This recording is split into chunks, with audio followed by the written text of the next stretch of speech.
Let's talk about what's on the calendar and the schedule and the itinerary here in Germany. Joining me, Meaghan Dugan is the head of options at Cboe. Meaghan, great to meet you here. Nice to meet you as well, Oliver. And head of options at Cboe, that sounds like head of cars at BMW, head of food at McDonald's.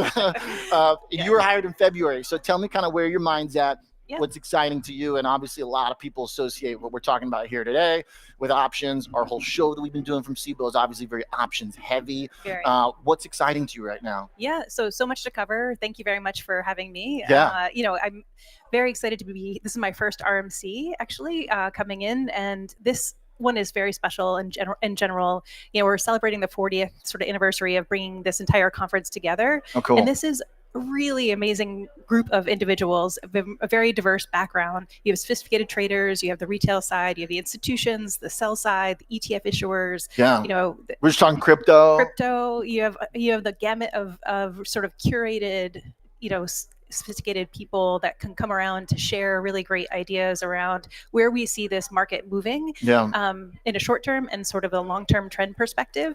Also, while sharing innovative ideas, what's new, hearing what everybody else is up to, right? And we all hear those pieces to help drive what we all want to drive in our strategy when we go home, right?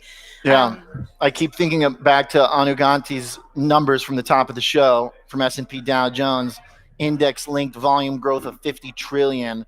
So if so many people are parked in the market, but then obviously you have now more and more people trading around that market as well with options and a whole retail side that now institutions, we're talking about the same things, a lot of them here that we were in Robinhood last week. Absolutely. And we see this across the gamut of the trading window as well. So we offer the global trading hours for index options for S&P and VIX and XSP, and we're actually seeing a lot more growth coming into that space. So to your point of getting access to liquidity to that large market that we have available for the S&P complex, access to the global trading hours from retail brokers and other institutions are really starting to gain a lot more momentum coming into 2025 and definitely into 2026. So we expect to continue to see record growth coming into that space. As the growth comes in, how do you make sure everything runs smoothly? Where do you spend your most time? You're thinking about this kind of comes back to the Chicago side as well, where we've kind of got this bias of Chicago thinking about the plumbing.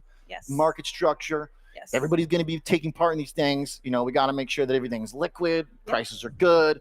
How challenging does that become as the volumes go up? So this year, in the March, April sort of macro environment that we saw with the market moving so quickly in the up and down fashion, really stressed the system capabilities across all of the general markets, definitely including ours on the SPX and SPXW complex.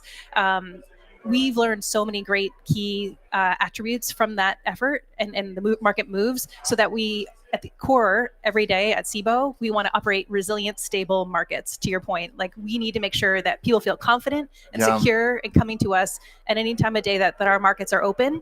So we need to ensure that we're constantly evolving our technology, looking at how we're looking at market structure initiatives to help either adjust behavior or add more operational efficiencies. And we can talk a lot about some of those things that what we're looking at and what we're excited about coming in.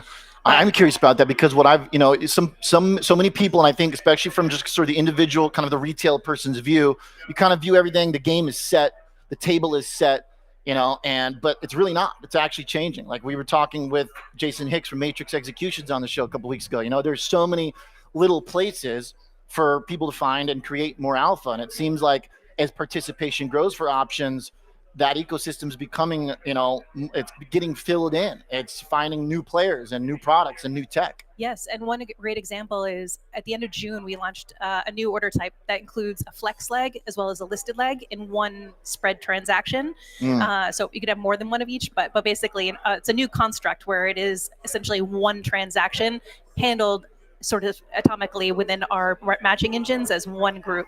So we're excited to have launched that out. And that's been really gaining a lot more momentum from a lot of the flex investors as it helps fine tune really their operational efficiencies, because they were really doing this in two different ways. They were submitting two separate orders to the exchange to be able to really have the same sort of generated alpha, but now we can do it in one. That's a great example. And I'd also hear flex options getting used more and more in the lexicon of the derivatives world as well, from institutions, from ETF managers, and more. I want to make sure that we talk about your background too, and gives this some of this context, because you started at Cboe earlier this year in February, right? Or That's right. February. February. Yeah. And you've got a background that includes algo trading. You were on the floor. I mean, how do you combine what you're doing now, thinking about strategy, but also, the market person inside you? It never dies, right? Oh no, yeah, that's what's great, and also the trading floor is definitely my home away from home. So I love spending time in our Chicago, our floor in Chicago. So yes, so it's really been giving me a wide understanding of how really to look at our strategy overall, having been able to live in those moments in different parts of our financial history, or the market history, to understand moving like the flash crash side, and sort of the credit crisis, and all moving through. We all learned, our entire markets have learned, right? So we've generated better enhanced risk controls, making the end customer investor much more confident in knowing that they can come in with added protections, but also having the ability to see it from a trading perspective, an institutional perspective, a retail side, and now the exchange perspective. At Cboe, it is the home of derivatives. You see how all the gears connect, right? Yeah, so it all comes together. I'm very grateful and very happy to be here.